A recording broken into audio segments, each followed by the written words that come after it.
2021 started off as a year of hope for Jessica Bailey. This despite the fact that the 35-year-old has been battling kidney disease for 3 years. And it really is a battle. Bailey sits through 10 hours of painful dialysis each day. She needs a transplant, and her hope came after a match was found 1 year ago in October 2020. The match came from her best friend's husband. She expected to get her surgery date on September 23rd of this year. Instead, that day she found out Saskatchewan's organ donor program had been temporarily suspended. It's basically like getting told, oh, you're going to get your life back, and then it gets ripped out from underneath you. So, devastating, I guess, is kind of putting it mildly. Bailey's diagnosis is terminal. Doctors say she could die within the year.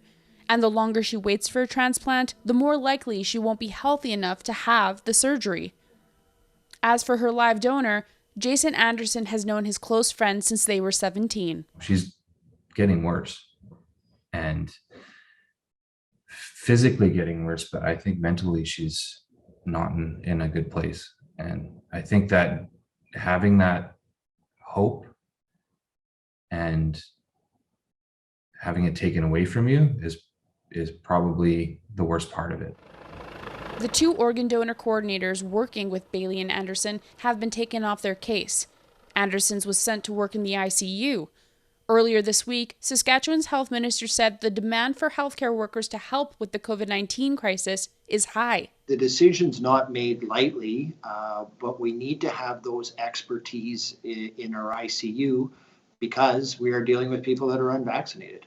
Bailey says it's frustrating to see hospitals packed with unvaccinated patients. For people like me, we've been waiting years for this, and people that have not got a vaccine, I mean, that's their choice, and it's been months, and so they've had a choice for months, and I haven't, like, due to their choice, I don't have a choice. So far, Bailey has no answers about what the suspension will mean for her live kidney transplant.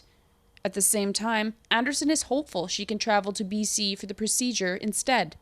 CBC reached out to the Saskatchewan Health Authority. In a statement, the SHA says it's not in a position to comment on the ability of other provincial healthcare systems to care for transplant patients. But they said that in rare cases, organ transplants can be considered on a case-by-case basis. In the meantime, Bailey says all she wants is a surgery date, so she can look forward to getting her life back again. Laura Sharpaletti, CBC News, Regina.